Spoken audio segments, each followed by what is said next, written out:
أعوذ بالله من الشيطان الرجيم. Kita akan mencoba untuk mempelajari kitabullah tabaraka wa ta'ala, bagaimana cara kita membaca Al-Quran dengan benar sesuai dengan perintah Allah Rabbul Izzati wal Jalalah, warattilil Qur'ana tartila.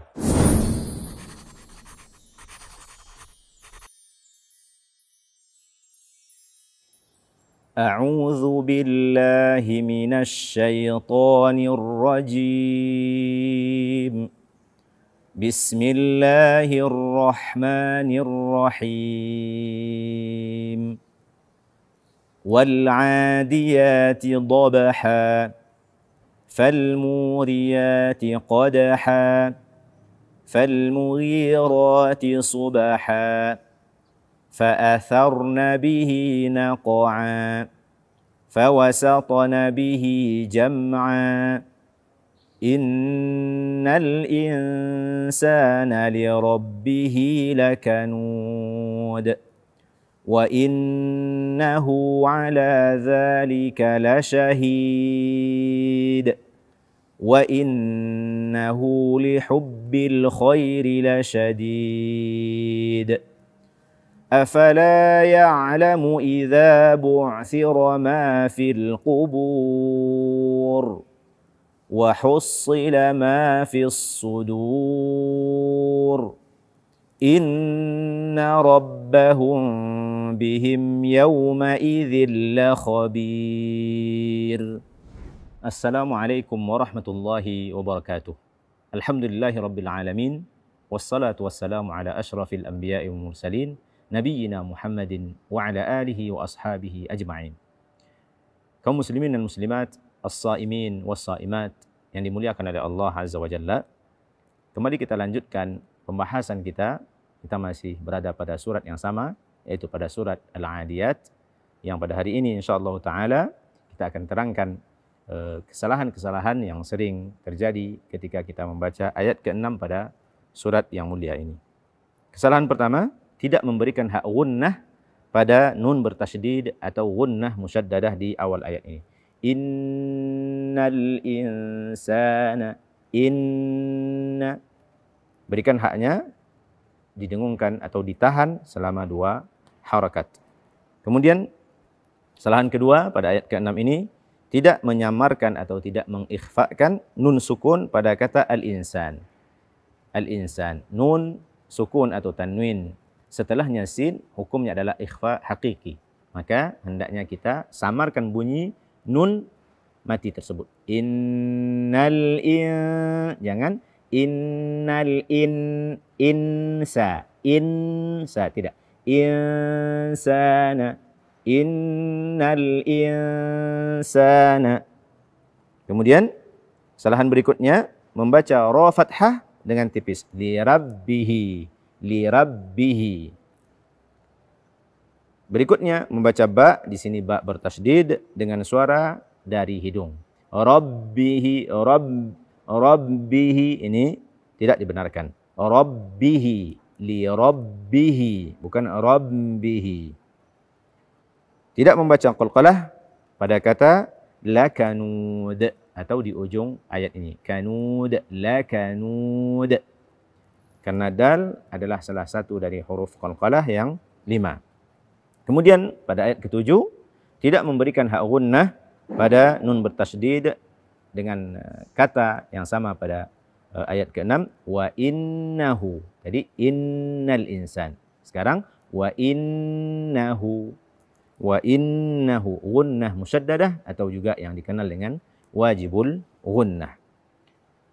Ala dzalika. Tidak membaca huruf dzal dengan tepat sesuai dengan makhrajnya atau menggantinya dengan zai. Ala zalika, tidak ala zalika. Ujung lidah kita bersentuhan dengan ujung gigi seri atas. Zalika. Kemudian membaca shin tanpa tafasyi atau menggantinya dengan sin. La syadid, la syahid, la syahid. Bukan la sahid, la sa. La sya. La syadid, la syahid. Kemudian tidak membaca huruf ha dengan jelas pada kata la syahid atau menggantinya dengan ha kecil yang kita kenali. La syahid ini juga tidak dibenarkan. Tidak membaca qalqalah pada kata la syahid atau di ujung ayat ini. Sama dengan ayat ke-6, ujungnya adalah dal yang merupakan huruf qalqalah ketika dia sukun.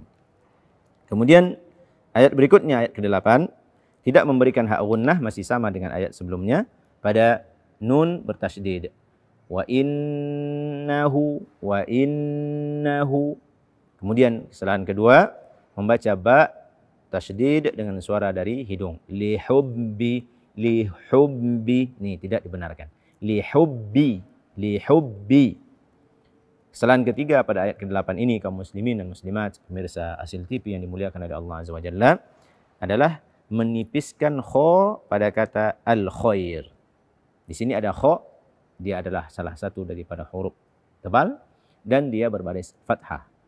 Ketebalannya sempurna. Wa innahu lihubbil khairi. Kemudian tidak membaca qalqalah pada kata la syadid atau di ujung daripada ayat ini yang dia merupakan adalah huruf dal sukun. Kita lanjutkan kesalahan pertama pada ayat ke-9, membaca ain dengan suara tertahan. Di ayat ke-9 ini terdapat dua ain sukun, ya'lamu bu'thira.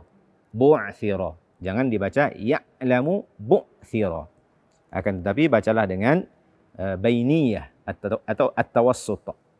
Ya'lamu bu'thira tanpa suara tertahan. Kemudian tidak melafazkan zal dengan benar, tidak membacanya sesuai dengan makhrajnya atau menggantinya dengan zai. Idza bukan iza. Kemudian membaca ra fathah dengan tipis. Bu'thira tidak bu'thira. Kemudian mengganti huruf qaf dengan kaf. Kubur tidak qubur. Ma fil qubur. Membaca ra sukun dengan tipis. Ini pembahasan kita tentang ra, dia ada saatnya dia dibaca tebal, ada saatnya dibaca tipis, ada saatnya dia boleh dibaca tebal dan tipis. Dan ketika ra sukun sebelumnya fathah dan dhammah, maka dia dibaca dengan tebal. Qubur. Tidak dibaca tipis. Kita lanjutkan pada ayat ke-10. Wa hussila ma fis sudur. Mengganti sad dengan sin atau shin. Wa hussila ma atau wa hushila ma. Wa hushila. Tapi bacalah dengan sad wa hussila. Begitu juga dengan fis sudur, jangan fis sudur atau fis sudur. Kemudian menebalkan dal pada kata as-sudur. Ini ingat bahwa dal ini kaum muslimin dan muslimat yang dimuliakan oleh Allah Azza wa Jalla, dia terdapat setelah huruf sad yang dia adalah huruf tebal. Jangan sampai kita juga menebalkan dal yang dia adalah huruf tipis. Sudur tidak. Sudur. Membaca ra dengan tipis, kesalahan ketiga pada ayat ke-10 ini, sama dengan kubur, dia dibaca dengan tebal. Kemudian pada ayat terakhir, kesalahan pertama tidak memberikan hak gunnah pada nun bertasydid atau gunnah musyaddadah yang juga dikenal dengan wajibul gunnah. Inna. Kemudian membaca ba, di sini ba bertasydid dengan suara dari hidung. Rabbahum. Kemudian tidak memberikan hak gunnah pada mim sukun setelahnya ba yang hukumnya adalah ikhfa syafawi. Rabbahum bihim. Inna rabbahum bihim. Jangan sampai kita tidak memberikan hak gunnah. Rabbahum bihim, tidak. Kemudian menahan suara pada mim sukun pada kata bihim yang setelahnya adalah ya atau hukumnya adalah izhar syafawi, kebalikan dari rabbahum bihim tadi. Jangan sampai di situ justru kita tahan bihim yauma idzin, tidak. Inna rabbahum bihim yawma idzil lakhabir. Kesalahan berikutnya, menahan suara pada lam pada kata yawma idzil yang dia adalah idgham bila gunnah. Nun atau tanwin setelahnya lam, dia adalah idgham tanpa dengung.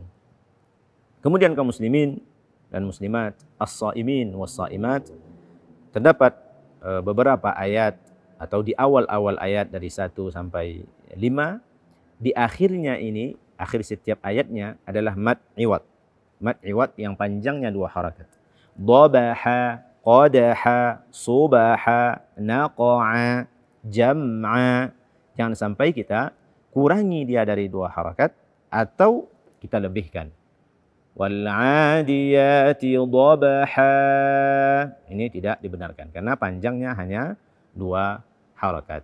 Kaum muslimin dan muslimat, was-saimin was-saimat, demikianlah pembahasan kita pada hari ini. Semoga bermanfaat bagi kita semua dan tidak lupa kita berdoa kepada Allah Azza wa Jalla agar Allah Azza wa Jalla menerima ibadah kita, menerima puasa kita pada bulan yang mulia ini, menerima salat-salat kita, menerima qiyam kita, sehingga kita menjadi hamba-hamba Allah yang bertakwa. Subhanakallahumma bihamdika asyhadu an la ilaha illa anta astaghfiruka wa atubu ilaika. Wassalamualaikum warahmatullahi wabarakatuh.